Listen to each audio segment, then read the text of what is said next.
दोस्तों, नवरात्रि का छठा दिन देवी कात्यायनी के नाम से जाना जाता है। और दोस्तों जानते हैं इस पर आधारित एक पौराणिक कथा। पूरे विधि विधान के साथ माँ कात्यायनी की उपासना करने से सुख समृद्धि बढ़ती है। इसीलिए अगर व्रत रखा हो या ना रखा हो, पूरे भक्तिभाव से इस दिन 3 मार्च गुरुवार के दिन चैत्र नवरात्रि की छठी तिथि है।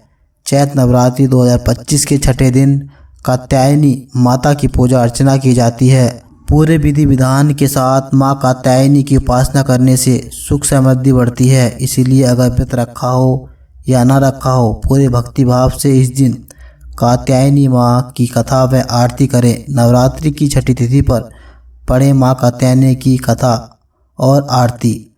दोस्तों आइए जानते हैं माँ कात्यायनी का स्वरूप क्या है। माँ कात्यायनी की सवारी सिंह सवारी है। माता की 4 भुजाएं हैं और उनके सिर पर हमेशा मुकुट शोभित रहता है। 2 भुजाओं में कमल और तलवार धारण करती हैं। माँ एक भुजा वर मुद्रा और दूसरी भुजा अभय मुद्रा में रहती हैं।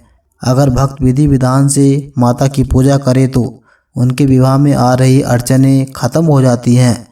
माता कात्यायनी की कथा जानते हैं दोस्तों।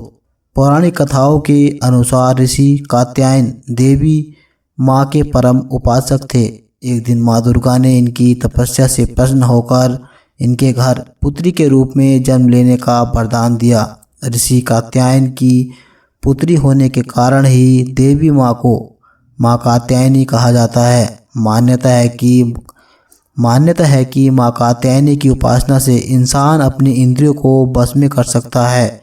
माँ कात्यायनी ने ही महिषासुर का वध किया था। इसीलिए ही माँ कात्यायनी को महिषासुर मर्दिनी भी कहा जाता है। इसके अलावा माता रानी को दानव और असुरों का विनाश करने वाली देवी कहते हैं। दोस्तों पौराणिक कथाओं के अनुसार माँ कात्यायनी की पूजा भगवान राम और श्री कृष्ण ने भी की थी। कहते हैं कि गोपियों ने भगवान श्री कृष्ण को पति के रूप में पाने के लिए माँ दुर्गा के इस स्वरूप की पूजा की थी। माँ दुर्गा ने सृष्टि में धर्म को बनाए रखने के लिए यह अवतार लिया था। दोस्तों आइए जानते हैं कल चैत्र नवरात्रि के दिन छठे दिन पूजा विधि कैसे की जाती है। दोस्तों नवरात्रि के छठे दिन सबसे पहले सुबह उठकर स्नान करें और मंदिर साफ करें। फिर दुर्गा माता का गंगा जल से अभिषेक करें। फिर मैया को अक्षत, लाल चंदन, चुनरी, सिंदूर, पीले और लाल पुष्प अर्पित करें। उसके बाद सभी देवी देवताओं का जल अभिषेक कर फल और फूल और तिलक लगाएं। फिर उसके बाद प्रसाद के रूप में फल और मिठाई चढ़ाएं। फिर घर के मंदिर में धूप बत्ती और घी का दीपक जलाएं। दुर्गा सप्तमी और दुर्गा चालीसा का पाठ करें। फिर पान के पत्ते पर कपूर और लौंग रख माता की आरती करें। अंत में दोस्तों माता से क्षमा प्रार्थना करें। दोस्तों इसी तरह की वीडियो को देखने के लिए इस चैनल को सब्सक्राइब करें और कमेंट बॉक्स में दोस्तों जय श्री राधे राधे लिखें और जय माता दी लिखें।